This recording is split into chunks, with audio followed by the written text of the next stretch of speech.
A single ceramic cup dropped. It shatters into pieces on the floor.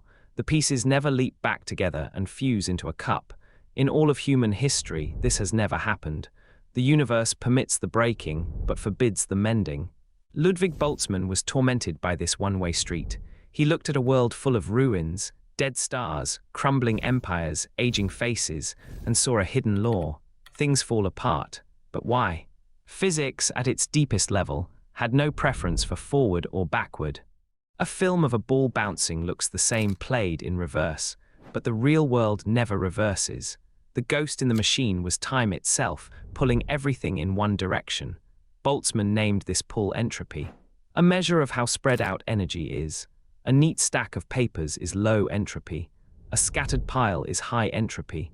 There are vastly more ways for a pile to be scattered than to be neatly stacked. The universe is not a machine following strict orders.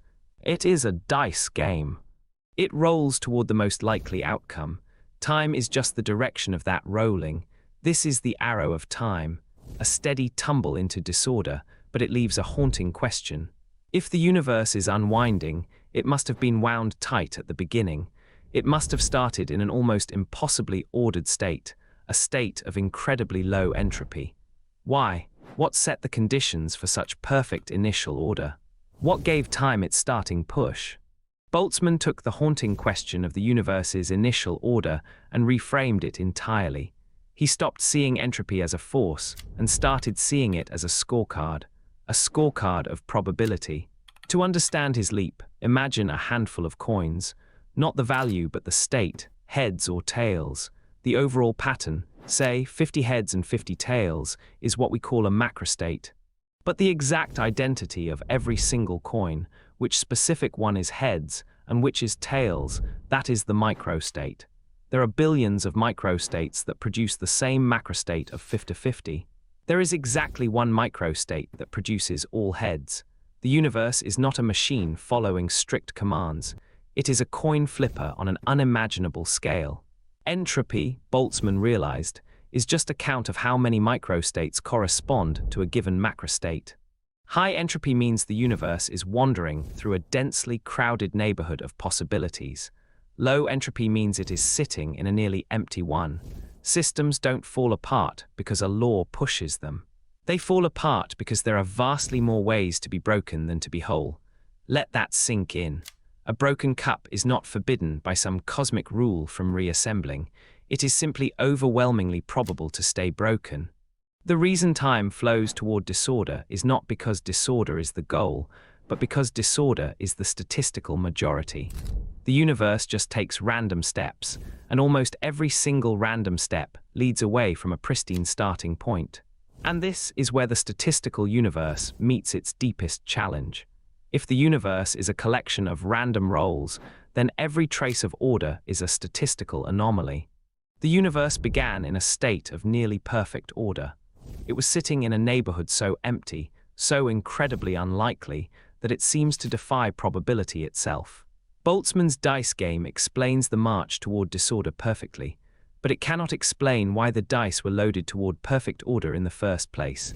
That one fact, the initial, impossible order of the cosmos, remains standing outside the equations, silent, waiting. So what does this impossible order actually look like?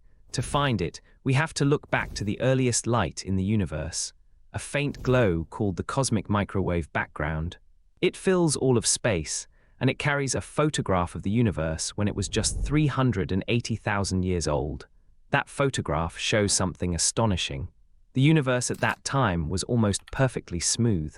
The temperature across the entire sky varies by only 1 part in 100,000. A uniformity so extreme it defies everyday intuition. Think of 1,000,000 dice, all rolled, and every single one shows the same number. That is the level of order we are talking about. Now, why is this a puzzle? Because a smooth, uniform universe is a very low entropy state. There are vastly more ways for matter to be clumpy and scattered than to be evenly spread out. According to Boltzmann's probability, the universe should have started in a messy, chaotic state. But it didn't. It started pristine, and that pristine starting point is the reason we have an arrow of time at all. Without it, entropy would already be at a maximum and nothing would ever happen. The second law of thermodynamics cannot explain why the universe began this way. It only governs the change afterward. It tells us that the dice will scatter into randomness, but it does not explain why they were aligned in the first place. This single fact, the incredibly low entropy of the early cosmos, is the deepest mystery in physics. It stands outside all our equations, a silent precondition for every star, every galaxy, every living thing, and it forces a question that will not go away. Is this initial order just a brute fact, a random fluctuation in an infinite multiverse? Or is there something about the nature of reality that made this almost impossibly ordered beginning necessary? The question remains open, and it points into a darkness that no experiment has yet illuminated. And yet, that question has a name, the past hypothesis. It is the acknowledgement that the universe began in a state of remarkably low entropy, not a derived law, but a presupposition. A brute fact we must accept before we can speak of time's arrow. Without the past hypothesis, the second law of thermodynamics has no foundation. If the universe had started in equilibrium, a hot, uniform haze, entropy would have already been at its maximum. No gradient would exist, no stars would ever form, no galaxies, no observers. The universe would be timeless, static, and dead. The past hypothesis is not an explanation, it is a precondition for all other explanations. And that puts it in a strange philosophical category. It could be a fundamental law of nature, a deep principle that governs initial conditions. Or it could be a contingent fact, an accident of cosmic history. But if it is an accident, then our entire existence depends on an extraordinarily improbable roll of the dice. If it is a law, then we have not yet discovered what that law is. This is where physics reaches its boundary. The past hypothesis is written into every equation we use to describe the universe, yet it stands outside those equations, unexplained. It is the ghost at the feast of modern cosmology, and it forces us to ask, if the initial order is not a brute fact but a necessity, then what kind of necessity is it? The question no longer belongs to physics alone. It points towards something deeper, a principle that might look, from a certain angle, like a signature. That signature extends beyond entropy. It reappears in the very forces that sculpt reality. Consider the fine structure constant, a number with no known origin, roughly 1 over 137. It governs how tightly electrons cling to atomic nuclei, how atoms bond into molecules. If it were different by just 1 part in 100,000, stars could never fuse carbon. The periodic table would collapse. No chemistry, no life, and it is not alone, the strength of gravity. The mass of the proton, the cosmological constant which drives the expansion of space. That number is so exquisitely balanced that if it were larger by 1 part in 10 to the power of 120, the universe would have flown apart before any galaxy could form. Smaller, and it would have collapsed back on itself instantly. Each of these constants sits inside a razor-thin window that permits complexity. Outside that window, the universe is sterile, dead. Now see the pattern. The low entropy of the early universe was a fine-tuning of initial conditions. The dice had to land perfectly for time to have an arrow. The physical constants are a fine-tuning of the laws themselves. The dice had to land perfectly for matter to assemble into stars and planets and minds. 2 layers of the same puzzle. We face a fork. One path says this tuning is evidence of a designer, a cosmic architect who set the dials. The other says it is evidence of chance across an infinite multiverse where every possible setting is realized somewhere. Most universes are empty. Ours is rare but inevitable given infinite tries. Both answers carry a cost. Design explains the order but introduces an unexplained designer. The multiverse avoids that problem but demands belief in an infinity of untestable universes. So the tension remains. The universe looks tuned for us. Whether that is a signal or a coincidence is a question that touches the ground of existence. And we have no way yet to decide. And yet, some thinkers refuse to leave that question unanswered. For them, the fine-tuning is not a mystery to be lived with, it is a fingerprint, and fingerprints have authors. the argument takes a familiar shape. When we find a watch on the ground, we do not assume the wind and rain assembled it by accident. The gears, the springs, the precise arrangement, all of it points to a watchmaker. Wherever we encounter improbable order, we infer a mind behind it. The universe, in its initial low entropy and razor-edged constants, displays just such order. The logic follows: an ordering mind must exist. This is an ancient thread. 25 centuries ago, in the Greek city of Ephesus, a philosopher named Heraclitus would watch fire consume its fuel and transform into smoke and ash. He saw not mere destruction, but a hidden rhythm, a logos, a rational principle governing the cycle of change and decay. The Stoics later formalized this into a cosmic intelligence that steers the universe toward order. The same idea appears in the 18th century when William Paley wrote his watchmaker analogy, arguing that the machinery of nature demands a designer. Modern thinkers have updated the argument for entropy. The Cambridge physicist and priest John Polkinghorne saw in the second law's arrow a clue to reality's deeper nature. The initial low entropy, he argued, looks less like a cosmic accident and more like the set of a stage, prepared for an unfolding drama. Fellow physicist Roger Penrose has calculated the precision of the early universe's arrangement, a number so vast that it would take a universe-sized book to write it down. He does not draw theistic conclusions, but the sheer improbability haunts the numbers. The argument for a designer is coherent, ancient, and mathematically informed. It carries weight, but the next question must be asked. Does it survive when we turn it over and inspect its underside? That inspection is where the story gets stranger still. So let us inspect that underside.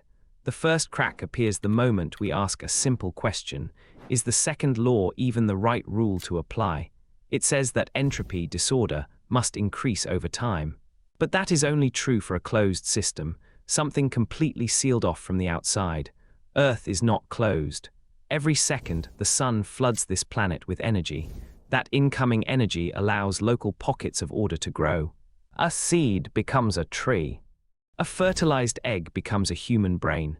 None of this violates thermodynamics because the overall system, Earth plus the sun, is still running down. The sun itself is burning through its fuel, increasing the total disorder of the universe. The order we see here is borrowed order, paid for by the sun's slow decay. The watchmaker argument assumes that order always demands an external arranger, but open systems show otherwise. Given an energy source and enough time, complex structures can emerge spontaneously. This insight was formalized in the 1970s by the chemist Ilya Prigogine, who showed that certain chemical reactions, when driven by an external energy source, can self-organize into intricate patterns. Order can arise without a plan. Then comes the deeper challenge. Natural selection provides a mechanism that does not need intelligence at all. In every generation, random variations appear. Those that help survival are more likely to be passed on.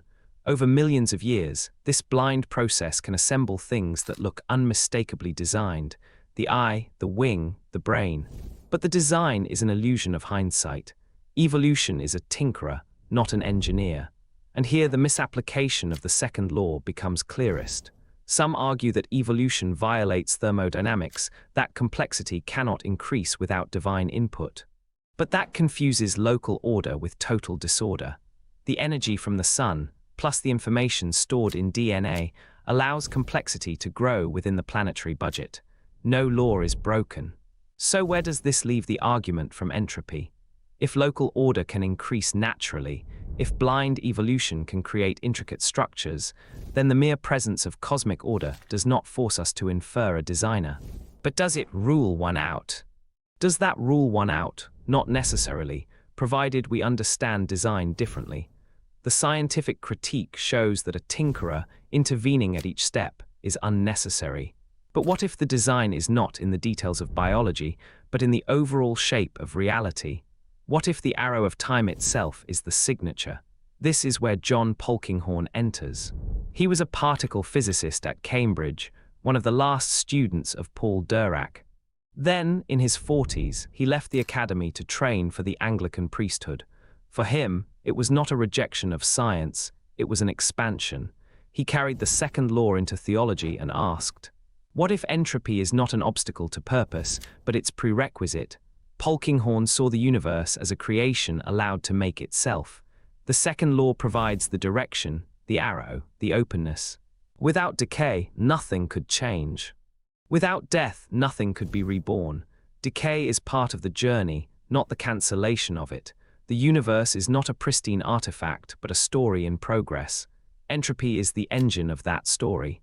For him, the cross, the central symbol of Christianity, was exactly that, a descent into dissolution that becomes a passage to new life. This echoes a biblical image, a new heaven and a new earth, not a scorched replacement, but a renewal. This image transforms the meaning of decay. It is not the universe falling apart, but the universe being reshaped. The old passes away so the new can emerge. The present universe, with its arrow of increasing disorder, is not a mistake. It is the stage upon which something is being built. Entropy is the grain of creation, the direction along which transformation unfolds. So the argument from entropy does not collapse into atheism. It opens a different question. If the universe has a direction, if time moves irreversibly toward more disorder, could that flow itself be a purposeful structure? Not a watchmaker who assembles the gears, but an author who writes the plot. In this view, purpose is not imposed from outside. It is woven into the direction itself. The laws of thermodynamics are not cold facts, they are the grammar of a narrative. The arrow of time gives the universe a story, and a story requires a beginning, a middle, and an end. This is not a conclusion science can verify, but it is a possibility science leaves open. And it raises a question that becomes impossible to ignore. If time has a direction, and if that direction makes meaning possible, then what is it pointing toward? What lies at the end of entropy? The end of entropy is not a blank wall. It is the horizon everything moves toward, but what happens along the way is what matters. The arrow of time does not simply drag the universe toward disorder. It carves a path through possibility, and along that path, complexity emerges. In the early universe, entropy was incredibly low.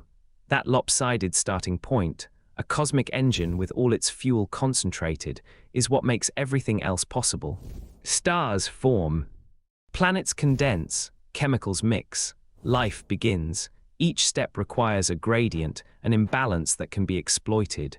The arrow provides that gradient. Without the relentless flow from order to disorder, nothing would happen. The universe would be static, frozen in equilibrium. The physicist David Laser argued this explicitly. The universe's low entropy was the necessary precondition for the growth of structure and information. Each time a photon from the sun strikes a leaf, each time a neuron fires in your brain, entropy increases. But in that increase, the leaf grows, the brain thinks. The arrow is the engine of consciousness itself. This creates a strange resonance. If you came across a river that always flowed in one direction, and that flow carved canyons, nourished forests, and carried seeds to new soil, you might suspect the river had purpose. Not a literal intention, but a direction so consequential it looks like design. The arrow of time is that river. Its directionality is the single most important physical condition for life. And yet the laws of physics do not demand that this direction exist. They simply describe it. This is where the philosophical weight settles. The arrow makes time a story with beginning, middle, and end. It gives events a reversibility, which gives consequence, which gives meaning. Without the arrow, there would be no difference between before and after, no growth, no decay, no memory.